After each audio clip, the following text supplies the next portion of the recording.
Hello everyone. Well, as you can see, I'm in the cage and I'm about to cut out the raspberries that have fruited. Now these are summer raspberries as opposed to these ones here and those ones there, which are autumn raspberries. So they will be fruiting soon, as you can see. They'll fruit soon. Some of them have and are, but I don't know why that is. Sometimes they do.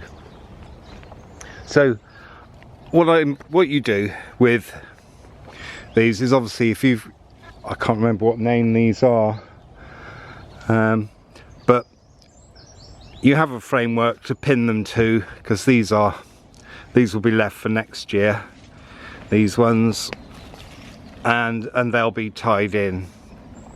So what you do, you can see the old ones because the leaves have gone, they've already got old fruit, and the stems are that colour as opposed to stems like that which are green. So I'm going to cut them all out from the bottom. So here we are, we're in. Now you can see down here some of the older stems. Now I try and cut them as low as I possibly can, like that, because if you leave a stump it's only going to rot and die anyway. So I'm going to do all of these that are that colour. So basically what I do is I will go along and I will cut all of the old ones up to a point,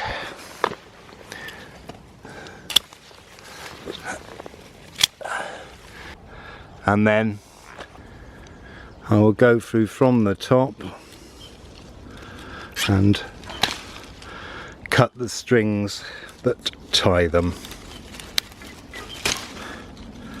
But it's very difficult to do that one-handed, so I will now set the camera up and you can watch from a distance. Because I work from the top down because that's what you can see and get to easily. So you can, so as you work you can pull, some of them will break obviously, or not obviously, but as you can see.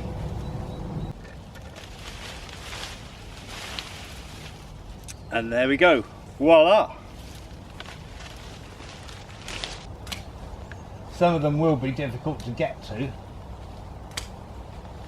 You'll have to angle your secateurs in such a way that you can get them. Well, that's all these up to the post all done. So I will put you on time lapse.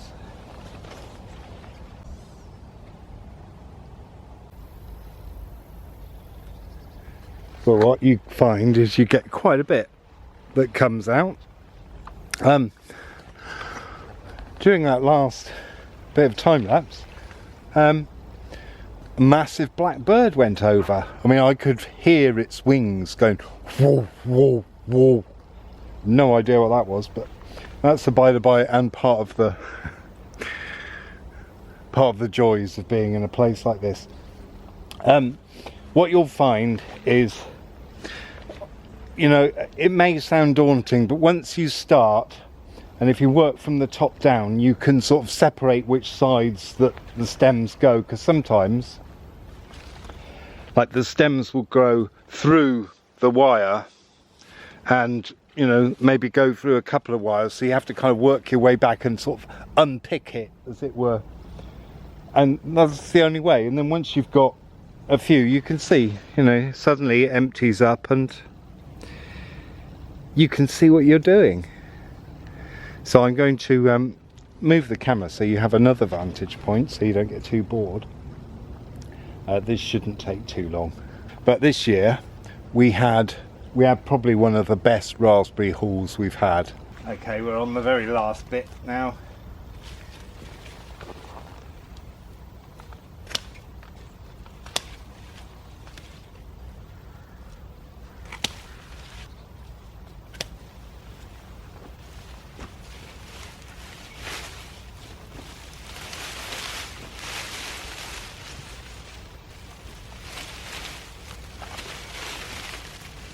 As you can see, as I move them, you can see visible lines through. So you have to come through and get them from another side. You don't have a lot of choice.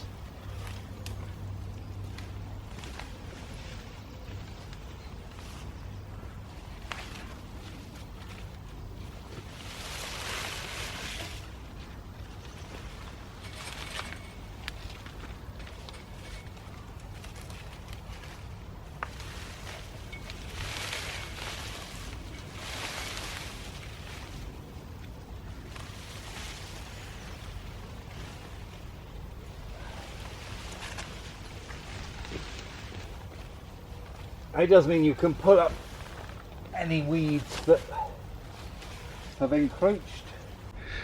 There we go. I've got the bits raked into two tidy piles that I'll clear up in a minute. Now, for those of you who want dates, it's now around the 20th of August. Sorry, I don't live by dates. It's somewhere around the 20th of August, I can't remember, but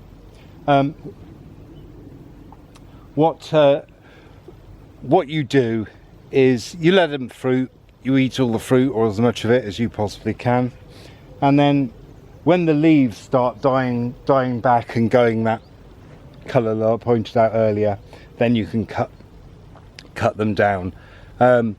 It's best to do these things according to nature rather than dates, because nature doesn't live by timetables. It does it when it does it. So I will take you down to the autumn ones. Now the same thing happens to them, except a bit later on.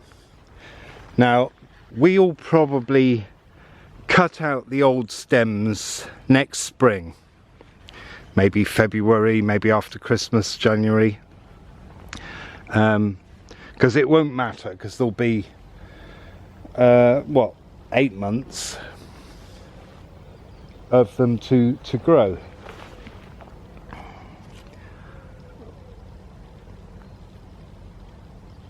Oh god, that looks too tempting to leave there.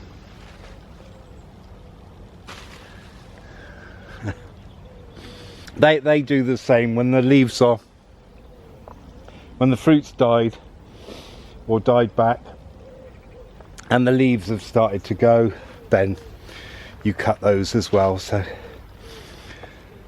I'm trying to think of anything else that anyone might be wanting to know, and it's straightforward, basically straightforward. You know, you wait till the old stems of the leaves have started to die back and then cut them to the ground.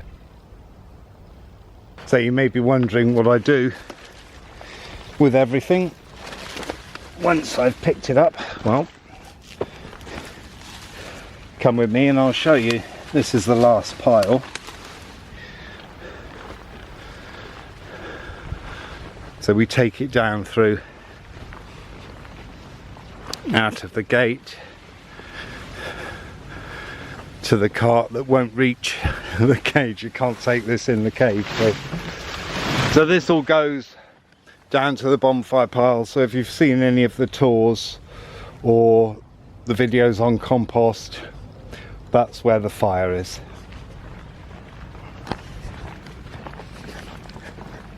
And hence the rush. No, not really. I'm just playing on where's the fire. Okay. So you can see through, and you can see the difference now. Sorry I'm in the way, I can't do anything about the sun.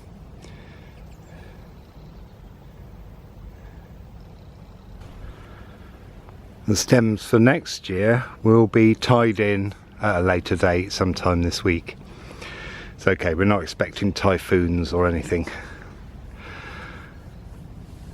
You tie them in an arch, you just arch them across so you have a kind of, don't know what the description is, but a whole load of arching stems tied to the wires.